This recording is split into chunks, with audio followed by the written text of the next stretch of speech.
Hello friends, so I've been saving up my money recently. I've been told that, in the long term, it's a prudent thing to do. But recently, I was talking to one of my friends at a party who is a wealth manager, and he told me something very interesting. Rather than putting my money in a savings account where it just sits there, I should invest it. So I asked him, invest it? What does that mean exactly? Do you mean invest in the original sense of the word? And if so, why would I want to do that? And so he replies, what's the original sense of the word? What do you think it means? Well, I tell him, when I think of investment, I think of clothes, and specifically, the act of putting them on someone to improve their social standing and give them more power. And so he looks at me kind of confused and says, I have no idea what you're talking about. And of course, I take that to mean, perhaps erroneously, in retrospect, that he was suddenly asking me to explain the etymology of the word investment.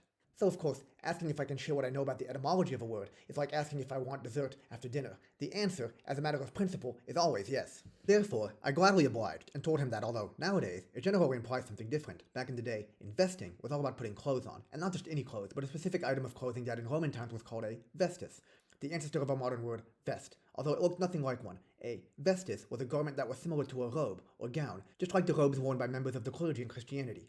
Which makes sense, given that nowadays, liturgical garments are called vestments. So anyway, traditionally, wearing one of these robes indicated status, importance, and power, and so gradually, to invest came to mean not only putting on vestments, but more broadly becoming vested, so to speak, with power and authority. That explains the original meaning of invest, which came from Latin and appeared in English in the late 14th century as a verb meaning to clothe in the official robes of an office. It also explains the origin of investiture, as in the investiture controversy of the 11th century, during which the future Holy Roman Emperor Henry IV, who was recently excommunicated, was so desperate to get the Pope's approval for the right to invest bishops, so to speak, that he begged outside his castle for 3 days, in a hair shirt, during a blizzard. Wow, talk about a dedicated investor. Anyway, for a few centuries, invest was used both in the literal sense, to clothe, and in the metaphorical sense, as in to give power and authority. As evidenced by, for example, Shakespeare, in his comedy As You Like It, which uses the literal definition, and in his tragedy King Lear, which uses it metaphorically. So anyway, when I got to this point of my story, my friend, the wealth manager, had apparently had enough of all this etymological nonsense and said, no, I'm not talking about clothes, I'm talking about money. Oh yeah, that's right. So what should I do with my money? And at that point he goes on to tell me what investing my money actually means, and how it's definitely a good strategy for anyone hoping to generate wealth in the long term. He then, perhaps in the hope of avoiding me trying to move the conversation back in the direction of etymology, started elaborating on what exactly investing entails, going into the specifics of things like exchange-traded funds, private equity, price-to-earnings ratios, and lots of other concepts that seemed kind of complex.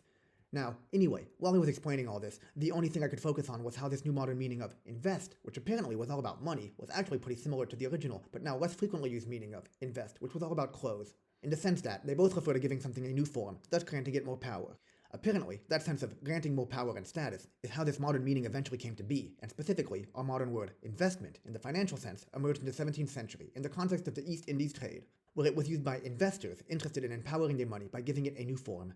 So anyway, my mind went down an etymological rabbit hole, which, admittedly, happens often, and which, unfortunately, caused me to miss everything my friend was trying to tell me, and, sensing my oblivion and just general absent-mindedness, he walked away frustrated. And that's a shame, because it seemed like he actually had some useful knowledge to impart, and in retrospect, I probably should have focused more on what he was saying about how to make my money work for me. I guess my money won't be taking any new shape anytime soon, and instead, I'll just have to focus on investing in other things instead, like perhaps, for starters, some better listening skills. In the meantime, thanks for watching.